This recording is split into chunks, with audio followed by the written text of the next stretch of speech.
한번 고백합시다. 죄의 시작. 죄의 시작. 자, 죄라는 단어가 성경에서 처음 등장하기는 창세기 4장 6절 가인과 아벨의 사건을 통해서 하나님 말씀하십니다. 4장 6절에 이렇게 말씀하고 있죠. 여호와께서 가인에게 이르시되 내가 분해하면 어찌해야 됨이며 안색이 변하면 어찌 됨이냐. 내가 선을 행하면 어찌 낯을 들지 못하겠느냐. 선을 행하지 아니하면 죄가 문에 엎드려 있느니라 라고 죄에 대한 이야기를 처음으로 언급하시는 장면이 나옵니다. 그러나 실상 죄가 등장하게 된 것은 오늘 본문 3장 1절부터 죄가 등장하는 것을 보게 되는데요. 한마디로 말하면 죄의 시작이 어디로부터냐라는 것을 우리가 생각해 볼 수가 있습니다. 하나님은 1장 31절 말씀에 이렇게 고백하고 있습니다. 하나님이 지으신 모든 것을 보시니 보시기에 심히 좋았더라. 저녁이 되고 아침이 되니 이는 여섯째 날이니라. 자, 지으신 모든 것이 보시기에 심히 좋았다. 한마디로 말하면 토부, 선했다라는 얘기입니다. 여러분, 하나님의 모든 피조물들을 선하게 지으셨어요. 근데 선하게 지으셨음에도 불구하고 선하게 지은 용도가 의사를 위해서 만들었던 칼이 강도의 손에 들려지면 그 선한 도구인 의사의 도구는 사람을 살리는 도구가 아니라 사람을 죽이는 도구가 되겠죠. 하나님이 아무리 선하게 지으셨다 할지라도 그 선한 도구가 악하게 사용이 되면 그건 악한 도구가 된다라는 얘기죠. 그 말씀 우리 1절, 3장 1절은 이렇게 표현합니다. 그런데 뱀은 여호와 하나님이 지으신 들짐승 중에서 가장 간교하니라 라고 말씀하고 있습니다. 그렇다면 하나님이 지으신 들짐승 중에 뱀이 가장 간교한데 세상에 하나님은 간교하게 지으셨네? 우리 이렇게 오해할 수도 있지 않습니까? 그런데 좀 전에 말씀드렸던 것처럼 여기서 간교하다라는 단어는 아룸이라는 단어인데요. 이 아룸이라는 단어는 두 가지로 해석이 가능합니다.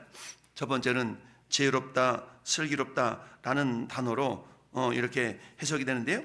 잠언서 12장 16절에 미련한 자는 당장 분노를 나타내거니와 슬기로운 자는 수욕을 참느니라.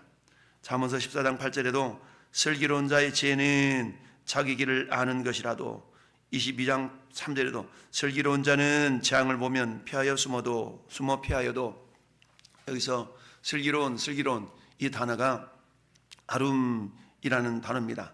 그러니까 여기서 간교하다라는 단어는 결국 슬기롭다라는 단어인데 하나님은 오늘 1장 32절을 본 것처럼 하나님이 지으신 모든 것이 very good, 선했다, 토부했다라는 얘기죠. 근데 이 선하게 지었던 피조물들이 결국 악하게 쓰임받는 그런 모습을 보게 됩니다. 뱀도 하나님이 지으신 들짐승, 모든 짐승 중에 하나이죠. 그러면 하나님이 뱀을 악하게 지었나 간교하게 지었나 그렇지 않다는 얘기입니다. 우리가 잘 아는 것처럼 하나님은 눈에 보이는 물질 세계와 눈에 보이지 않는 영적인 세계를 지으셨다. 그런데 영적인 세계에는 눈에 보이지 않는 존재인 천사가 있었고 하나님이 계셨다라는 얘기죠. 근데 천사장 가운데 루시엘이라는 천사장이 내가 내 자리를 내 보좌 위에 무별 위에 내 자리를 세우리라 라고 하면서 하나님을 대적하는 그런 위치에 서게 되죠. 결국 이랬던 루시엘이 땅으로 내어 쫓겨서 결국 사탄이 되었다. 그 사탄이 뱀을 유혹해서 뱀으로 가장해서 결국 사람을 이렇게 유혹하는 그런 장면이 나오죠. 그러면 오늘 말씀의 제목이 죄의 시작인데 그럼 죄의 시작은 어디로부터 오느냐 보니까 1절 하반절에 자 뱀이 이르되 여자에게 물어 이르되 하나님이 참으로 너에게 동산 모든 나무의 열매를 먹지 말라 하시더냐라고 접근을 했습니다. 어제도 말씀드렸던 것처럼 하나님께서 아담에게 에덴 동산에서 최초의 법, 계명을 주시죠. 최초의 법은 뭡니까? 법이라는 것은 크게 하라와 하지 말라라로 나타납니다. 오늘날의 법도 마찬가지죠. 세상 법도 크게 이렇게 하라와 이렇게 하지 말라라는 얘기입니다. 이 도로는 시속 80km니까 과속하지 마시오. 안전운행을 하시오. 마시오 하시오. 이거 아니겠어요? 그러니까 하라는 것과 하지 말라는 겁니다. 여러분 하나님께서는 2장 16절 17절에 내가 동산 있는 모든 나무 열매는 내가 임으로 먹되 동산 중앙에 있는 선악을 알게 하는 나무 열매는 내가 먹지 말아라. 먹으면 정령 죽으리라. 반드시 죽는다 라고 말씀하고 있죠. 그러니까 긍정 명령은 뭡니까? 모든 나무 열매는 네가 임으로 먹어도 좋다. 이게 긍정적인 명령이죠. 두 번째, 부정적인 명령. 그러나 선악을 알게 한 나무 열매는 먹지 말아라. 먹으면 정말 죽는다라는 명령이죠. 그러니까 먹으라, 먹지 말라. 이 두 가지 법, 기준이 나타나 있습니다. 그런데 이 법을 주실 때에 하와가 만들어지지 않은 상태였다고 그랬죠. 그래서 하나님은 아담에게 주셨고 그 아담은 하와에게 하나님의 말씀을 전달하는 전달자 역할을 했던 것이죠. 그러니까 계속적으로 그랬지 않겠어요? 여보 저기 저 나무가 생명나무다. 우린 저 생명나무를 먹고 열매를 먹고 우리 에덴 동산에서 하나님께 영생을 누리는 거야. 막 이러지 않았겠어요? 그런데 어때요? 하늘에서 하나님처럼 데리다가 쫓겨난 사탄이 뱀을 통해서 하와를 유혹하게 되죠. 왜냐하면 왜 아담을 선택하지 않고 하와를 선택했어요? 하나님은 아담에게 직접 말씀하셨지만 하와에게는 아담을 통하여 이야기를 했던 것이죠. 그래서 아담이 분명하고도 확실하게 하와에게 말씀을 전했더라면 좋았을 텐데 결과론적으로 보면 그렇지 않았다라는 것을 우리가 알 수가 있습니다. 그래서 참으로 너희에게 동산 모든 나무 열매를 먹지 말라 그러더냐? 이렇게 살짝 질문 자체를 교묘하게 바꾸어서 질문합니다. 그러니까 여자가 뱀에게 말하되 동산 나무의 열매를 우리가 먹을 수 있으나 동산 중앙에 있는 나무 열매는 하나님의 말씀에 너희는 먹지도 말고 만지지도 말라. 너희가 죽을까 하노라 하셨느니라. 여러분, 이 사단의 질문은 교묘하게 집중적으로 이렇게 한 말씀을 가지고 접근을 하는데 그게 모든 나무 열매를 먹지 말라 그랬냐? 라고 접근하죠. 그러니까 하나님은 모든 나무 열매를 먹지 말라는 것이 아니라 모든 나무 열매는 먹어도 좋지만 요것만 먹지 말라 이렇게 말씀하셨잖아요. 근데 요것은 빼고 모든 거 먹지 말라 그러시더냐? 이렇게 접근을 했던 것이죠. 그러자 하와가 동산 중앙에 있는 나무 열매는 하나님의 말씀에 너희는 먹지도 말고 만지지도 말라 죽을까 하노라. 하나님은 먹지 말라, 먹으면 정령 죽으리라 라고 했는데 죽을까 하노라, 죽는다가 죽을까 하노라로 그 말은 뭐예요? 안 죽을 수도 있다라는 말로 변화가 되어 버린 것이죠. 하나님 분명하게 확실하게 죽는다라고 말씀하셨지만 사탄은 이제 그 마음 가운데 안 죽을 수도 있겠구나 라고 교묘하게 말씀을 편개시키겠다는 얘기죠. 이렇게 대답을 했더니 뱀이 잽싸게 가로채서 여자에게 이르되 너희가 결코 죽지 아니하리라. 2장 17절에는 정령 죽으리라, 반드시 죽으리라 이랬는데 3장 4절로 넘어오면서 결코 죽지 않는다, 완전 180도 반대되는 그런 말로 변화되어져 버리고 말았죠. 그러면서 너희가 그것을 먹는 날에는 너희 눈이 밝아져 하나님과 같이 되어. 여러분, 사탄이 왜 사탄이 되었어요? 자기가 하나님과 같이 될라라고 하다가 결국 사탄이 된 거 아니겠어요? 그러니까 자기가 망했던 코스를 그대로 답습하게 하려고 지금 여자에게 접근을 했던 것이죠. 마귀는요 하는 일이 요한복음 10장 10절의 말씀처럼 도둑질하고 죽이고 멸망시키려는 것뿐이다 라고 그랬죠. 도둑질에게 하나님에 대한 말씀에 대한 신뢰, 온전한 순종과 신뢰를 살짝 도둑질해서 변개시킵니다. 그래서 어때요? 도둑질하고 죽이고 멸망시키는 것뿐이요. 왜? 자기가 멸망의 자식이 되었거든요. 그러니까 마귀는 지금도 많은 영혼들을 지옥으로 이끌어가려고 하는 그런 미혹하는 자가 된 것이죠. 그것을 먹는 날에는 너희 눈이 밝아져 하나님과 같이 된다. 선악을 할 줄을 하나님이 아신다. 그 소리를 듣고 보니까 여자가 그 나무를 본즉 먹음직도 하고 보암직도 하고 지혜롭게 할 만큼 탐스럽기도 한지라. 여러분 텔레비전에서 드라마가 나오기 간간에 사이사이마다 광고를 하잖아요. 여러분 광고 길이가 얼마나 길어요? 안 길어요. 길면 1분이지만 여러분 보통 15초 내지 20초거든요. 15초 내지 20초는 얼마나 짧은 시간입니까? 근데 15초 내지 20초 그 사이에 그 광고주들이 표현하고자 하는 내용들을 다 집어넣어 가지고 그 15초 동안을 계속 반복적으로 보여주는 것이죠. 그러다 보면 사람들이 어때요? 그 광고에 보았던 어떤 물건이 실질적으로 내 눈에 보면 이거 그건데, 다양한 물건들이 있어도 광고에 봤던 그 물건이 먼저 눈에 들어오게 되어지고 호감을 가질 수밖에 없게 됩니다. 자, 이런 것처럼 하와가 하나님의 말씀을 아담으로부터 전에 듣고 동산에 있는 모든 나무 열매를 입으로 먹되 선악을 알겠나무 열매를 내가 먹으면 안 돼 라고 들었을 터인데, 근데 사탄이 와서 교묘하게 질문을 하니까 그래? 그럴 수도 있단 말이야? 라고 의구심을 가져다 주게 되죠. 그래서 그 나무를 본즉 먹음직도 하고 보암직도 하고, 이미 광고를 듣고 현물을 딱 보면 사람이 이게 그럴 수 있겠다? 맛있겠는데? 라고 우리 인간의 마음이 동하는 것처럼 사탄의 말을 듣고 하와가 선악을 알겠나면 다시 보니까 세상에나 그럴 것 같아. 그래서 먹음직도 하고 보암직도 하고 지혜롭게 할 만큼 탐스럽기도 한 나무인지라 여자가 그 열매를 따먹고 자기와 함께 있는 남편에게도 주매 그도 먹은지라. 여러분, 그러면 옆에 있었던 하와 아담은 어떻게 돼요? 여보 안 돼! 이래 될 텐데 공범이 됐어요. 공범. 그 선악을 알게 하는 열매를 따먹는 것을 말리지 않았다라는 얘기입니다.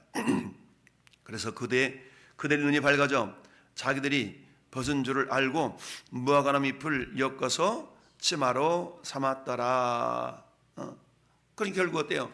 죄가 들어오니까 죄는 두려움과 염려와 근심과 이런 것들을 가져다 주거든요. 결국 죄의 결과는 뭐야? 하나님의 소리를 듣고 아담과 하와가 하나님 낯을 피하여 동산나무 사이에 숨었다.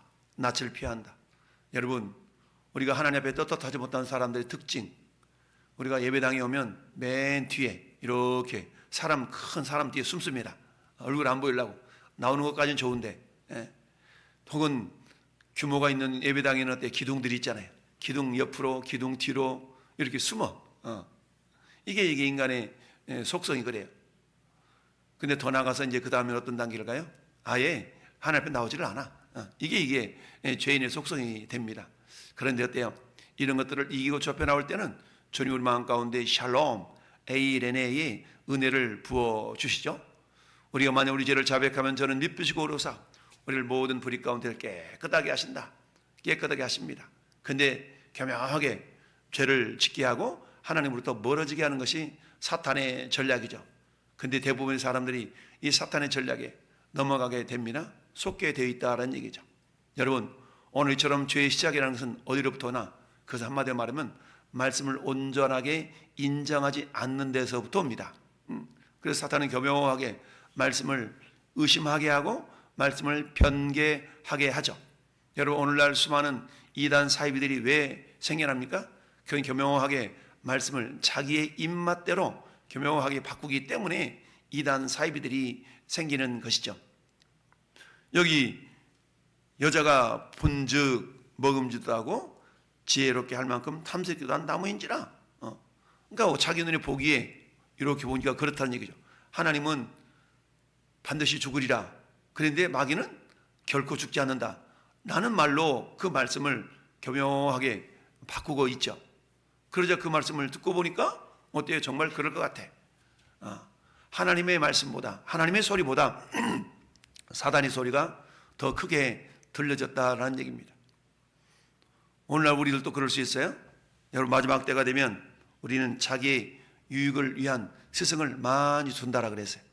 하나님의 말씀이 우리의 유일한 스승이 되어야 되는데 그렇지 않냐고 자기의 생각, 이것을 이렇게 유익하게 해석할 수 있는 많은 세상적인 스승을 많이 둔다라는 얘기입니다.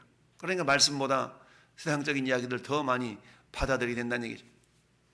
어떤 무당이 그런 얘기를 했어요. 연초가 되면 고객 중에 절반 이상이 예수 믿는다는 사람이더라 라는 그야말로 슬픈 서글픈 그런 이야기를 한 적이 있습니다. 무당이 회개하고 예수 믿어 하나님의 자녀가 됐는데 예전에 자기를 찾아왔던 많은 고객 중에 절반 이상이 예수 믿는다는 사람이라는 얘기입니다. 연초가 되면 한 해 동안의 운세를 점치고 이리 갈까 저리 갈까 차라리 돌아갈까 이런 내용을 묻는데 절반 이상이 그렇다는 얘기죠. 이것이 오늘날의 우리의 모습은 아닌가 돌아볼 수 있어야 됩니다. 여러분, 마태복음 4장에 보면 예수님이 40일 동안 줄이신 이후에 금식하신 이후에 사탄에게 시험을 당하는 장면이 나옵니다. 여러분, 40일 동안 굶었으니까 가장 접근하기 쉬운 그런 유혹이 뭐예요? 먹는 문제겠죠. 더둘로 떡덩이가 되게 해봐라. 야, 사람이 떡으로만 사는 것이 아니다 라고 하면서 주님이 말씀으로 이기셨죠. 근데 여러분, 두 번째 질문이 이겁니다. 자, 높은데 올려보내고 나서 이렇게 유혹을 하죠.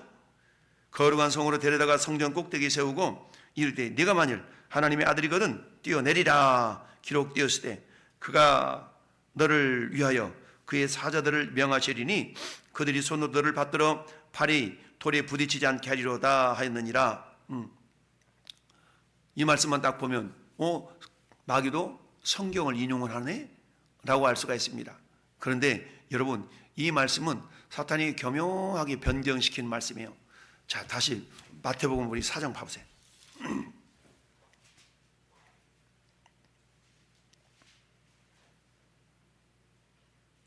4장 5절 이에 마귀가 예수를 거룩한 성으로 데리다가 성전 꼭대기에 세우고 이르되 네가 만일 하나님의 아들이거든 뛰어내리라 기록되었으되 그가 너를 위하여 그의 사자들을 명하시리니 그들이 손으로 너를 받들어 발이 돌에 부딪히지 않게 하리라 하였느니라. 이 말씀은 기록되었을 때라고 성경을 인용을 해요. 그러면 자, 그가 해서 했죠.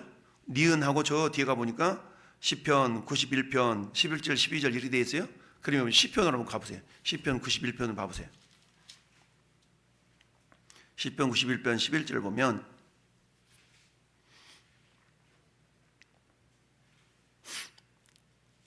자, 11절 그가 너를 위하여 그의 천사들을 명령하사 내 모든 길에서 너를 지키게 하심이라. 그들이 그들의 손으로 너를 붙들어 발이 돌에 부딪히지 않게 하시리로다 그랬죠?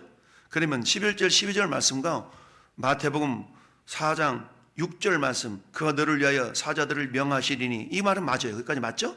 명하리니 그 다음에 뭐라고 그랬어요? 명하리니 그들이 손으로 너를 받들어 그랬죠. 손으로 너를 받들어. 근데 보니까 너의 모든 길에서 너를 지키게 하심이라 그랬잖아요. 근데 그들이 손으로 너를 붙들어 발이 돌에 부딪히지 않게 하리라. 이 말은 우리가 행하는 길 가운데서 이 말이지 뛰어내리는 가운데서는 아니잖아요. 그러니까 6절 말씀에 보면 너를 위하여 사자들을 명하시리니 그들이 손으로 너를 받들어서 발이 부딪히지 않게 하리한다. 그러니까 뛰어내리면 네 발을 딱 받쳐가지고 발이 땅에 부딪히지 않도록 도와줄 거야. 그러니까 뛰어내려봐 이 말이잖아요. 근데 그런 개념이 아니고 우리가 행하는 곳에서 발이 부딪히지 않도록 막아주신다는 개념이지 떨어진 것을 받아준다는 개념이 아니잖아요. 근데 이걸 교묘하게 이렇게 말씀을 변개시켜서 우리에게 유혹하고 있다. 이건 결국 뭡니까? 하나님의 말씀을 우리가 제대로 알지 못하면 하나님의 말씀을 우리가 부분적으로만 알 때에 나타나는 현상이다라고 말할 수가 있어요. 여러분, 속담에 선무당이 사람 잡는다라는 말이 있죠. 무식하면 용감하다라는 말도 있습니다. 여러분, 우리가 무식해도 용감한 존재가 되는 것이 아니라 하나님의 말씀을 무장해서 담대한 자들이 되어야 될 줄로 압니다. 죄의 시작은 말씀을 제대로 알지 못하는 가운데 접근하는 사탄의 유혹으로부터 시작된다는 사실을 기억하고 오늘도 우리는 어때요? 하나님의 전신갑주 그리고 성령의 검 곧 하나님 말씀을 가지라라는 말씀처럼 우리 하나님 말씀을 시편 1편 2절에 주야로 그 말씀을 묵상함으로 하나님 말씀을 잘 무장해서 악한 마귀 사단의 시험을 능히 물리쳐 이기는 하나님의 사람들이 될 수 있기를 예수님 이름으로 축원합니다. 아멘.